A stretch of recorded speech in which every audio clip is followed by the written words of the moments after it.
بالله من الشيطان الرجيم بسم الله الرحمن الرحيم الرحمن علم القرآن۔ السلام علیکم ورحمۃ اللہ وبرکاتہ۔ احکام و تجوید کی کلاس میں آپ کا خیر مقدم ہے۔ امید کرتی ہوں کہ آپ سب خیر و عافیت سے ہوں گے۔ الحمدللہ سابقہ کلاس میں ہم نے ادغام متقاربین کو پڑھا تھا۔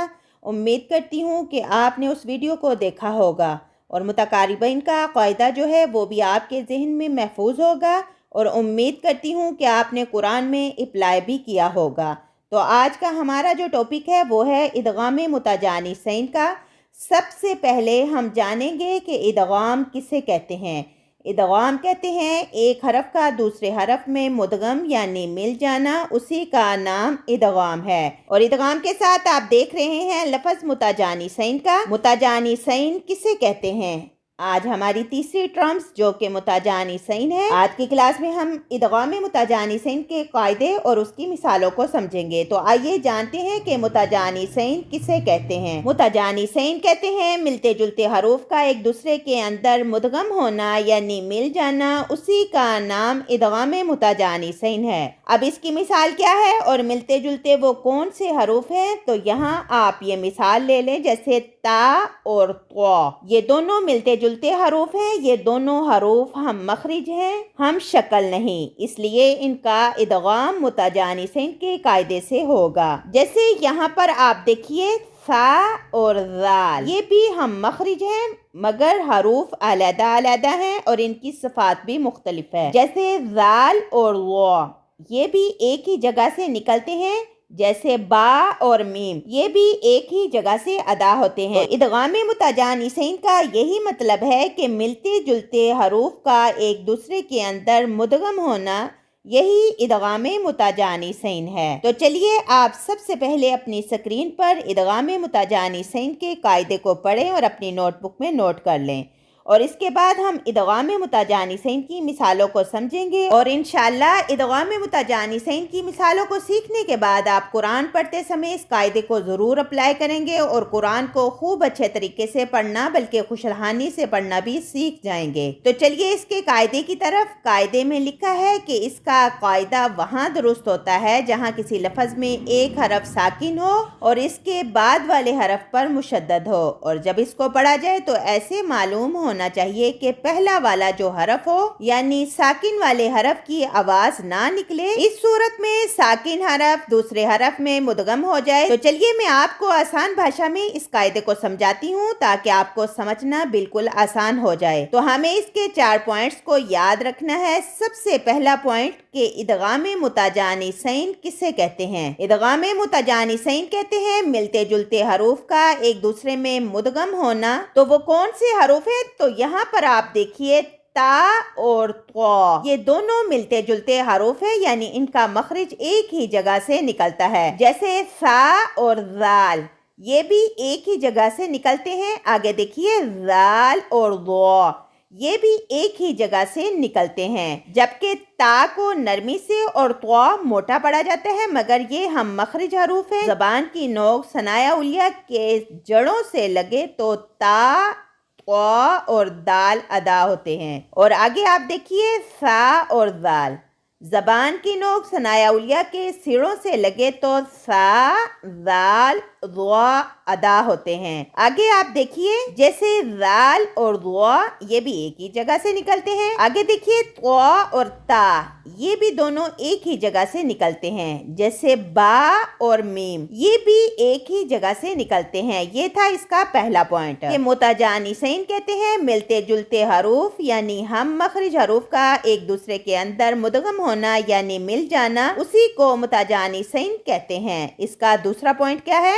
اس کا دوسرا پوائنٹ ہے کہ ان ملتے جلتے حروف میں سے پہلا ساکن اور دوسرا مشدد ہو، جیسا کہ آپ یہاں پر دیکھ رہے ہیں تا اور طا، تو ان حروف میں پہلا ساکن اور دوسرا تشدید والا ہو۔ ایسے ہی سا کے اوپر ساکن ہو اور زال پر تشدید، زال پر ساکن اور ضوا پر تشدید ہو، با ساکن ہو اور میم پر تشدید ہو، تو ہو گیا یہ دوسرا پوائنٹ، یعنی پہلے والے حرف پر ساکن ہو اور دوسرے والے پر تشدید ہو۔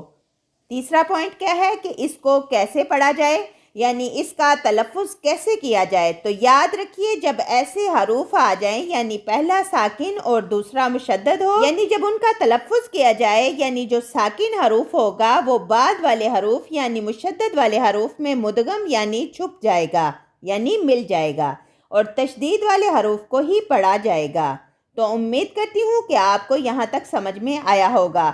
تو اب چلتے ہیں ان کی مثالوں کی طرف کہ اس کو پڑھنا کیسے ہے۔ تو یہاں پر آپ اس مثال کو دیکھیے، وعدت طائفہ، تو یہاں آپ دیکھیے کہ تا ساکن اور طوا پر تشدید ہے، اور یہ دونوں حروف ساتھ ساتھ ہیں اور ہم مخرج بھی ہیں۔ تو ہم اس کو کیسے پڑھیں گے؟ وعدت طائفہ،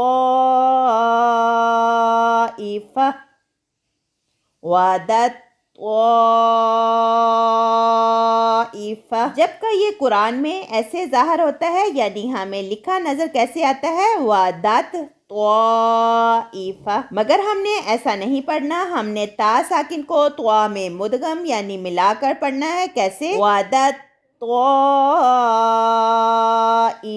یہاں پر آپ دیکھیے تا اور طوا جو ہیں وہ ایک ہی جگہ سے ادا ہوتے ہیں اور یہ ملتے جلتے حروف ہیں۔ تا اور طوا زبان کی نوک ثنایا علیہ کی جڑ سے لگے تو تا اور طوا ادا ہوتے ہیں، اور ایسے حروف کو ہی متجانسین کہتے ہیں۔ ایک اور مثال کو دیکھیے، یعنی ہم نے تا کو طوا میں مدغم کرتے ہوئے دال کو ڈائریکٹ طوا مشدد سے ملاتے ہوئے کیسے پڑھنا ہے؟ دال زبر طوا ساکن دت، طوا زبر الف مد ساکن طوا، وعدت طائفہ۔ ایک اور مثال کو دیکھیے، جیسے ہم نے پہلے تا ساکن اور طوا تشدید کے ساتھ، اب آپ دیکھیے طوا ساکن اور تا تشدید کے ساتھ، کیونکہ یہ ملتے جلتے حروف ہیں اور ایک ہی جگہ سے ادا ہوتے ہیں۔ تو اس لفظ پر غور کریں، باسطہ، باسطہ۔ ہم نے جو پہلی مثال کو لیا وہ تھا تا ساکن اور طوا مشدد، جبکہ اس مثال میں طوا ساکن اور تا مشدد ہے۔ تو ہم کیسے پڑھیں گے؟ باسطہ، باسطہ، جبکہ یہ ہمیں قرآن میں ایسے لکھا نظر آتا ہے، باسط باسط تا، باسط تا، مگر ہم نے اس کو ایسے نہیں پڑھنا، ہم نے طوا کو تا میں مدغم کرتے ہوئے سین کو تا سے ڈائریکٹ ملا کر پڑھنا ہے۔ کیسے؟ باسطہ، باسطہ، ستہ۔ آپ ایسے سمجھیں کہ ہم نے طوا کو پڑھنا ہی نہیں۔ جو طوا ساکن ہے آپ اس کو ایک منٹ کے لیے یہاں سے ہٹا دیجئے اور دیکھیے ہم کیسے پڑھیں گے۔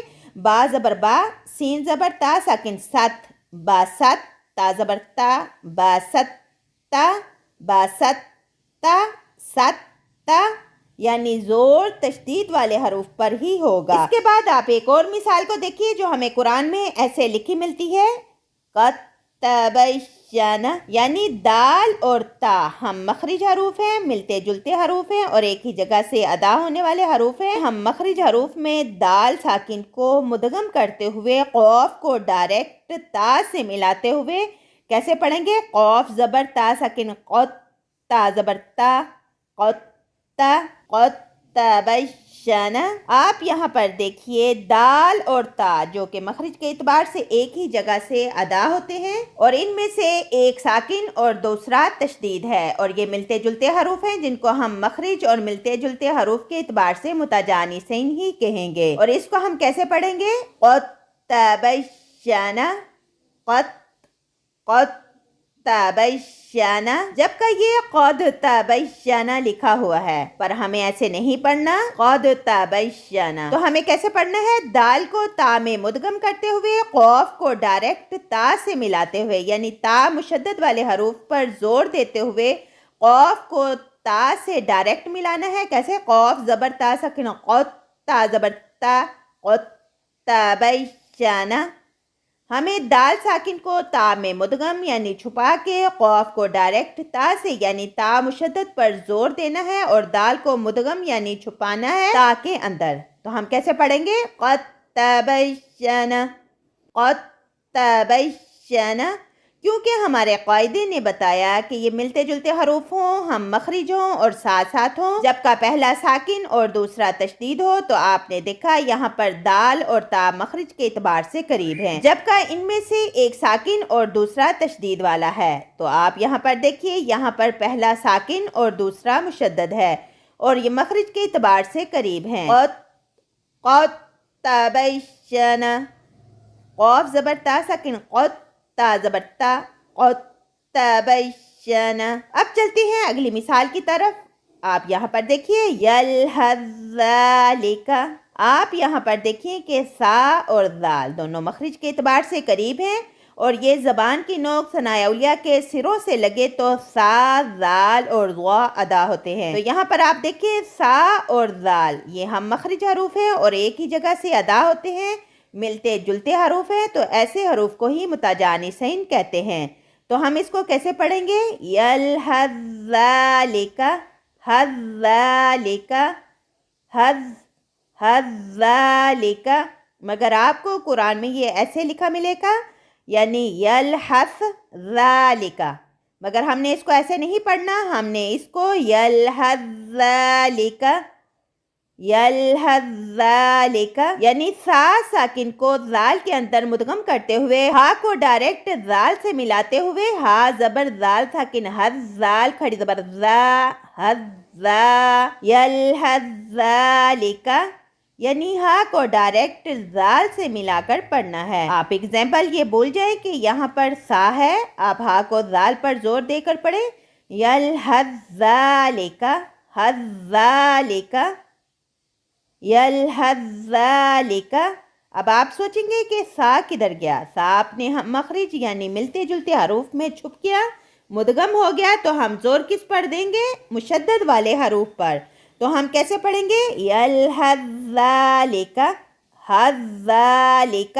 تو امید کرتی ہوں کہ آپ کو ادغام متجانسین کی مثالیں خوب اچھے طریقے سے سمجھ میں آئی ہوں گی. میں پھر سے دوہرا دوں کہ ہم مخرج ہوں، ملتے جلتے ہوں، جب کا پہلا ساکن اور دوسرا تشدید ہو اور دونوں ساتھ ساتھ ہوں، ان کے درمیان کوئی اور حروف نہ ہو، تو اس کو ہم کیسے پڑھیں گے؟ یعنی ساکن حروف کو تشدید والے حروف میں مدغم یعنی چھپا کر حرکت والا حروف ڈائریکٹ تشدید کے ساتھ ملا دیں گے، یعنی زور صرف تشدید والے حروف پر ہی ہوگا اور ساکن حروف اپنے ہم مخرج حروف میں مدغم ہو جائے گا. تو امید کرتی ہوں کہ آج کی کلاس آپ کو خوب اچھے طریقے سے سمجھ میں آ چکی ہوگی. آپ سے اپیل ہے کہ ویڈیو کو لازماً لائک اور شیئر ضرور کیا کریں تاکہ ہمارے اسلامی بہن بھائی قرآن کو خوش لہانی سے پڑھنا سیکھ جائیں. تو مجھے اجازت دیجیے اور اپنی دعاؤں میں یاد رکھیے. ملتے ہیں اگلی کلاس میں اگلے ٹاپک کے ساتھ. تب تک کے لیے آپ خوش رہیں، سلامت رہیں، امن میں رہیں، حفاظت میں رہیں اور آپ سے گزارش ہے کہ مجھے اپنی خصوصی دعاؤں میں ضرور یاد رکھیے.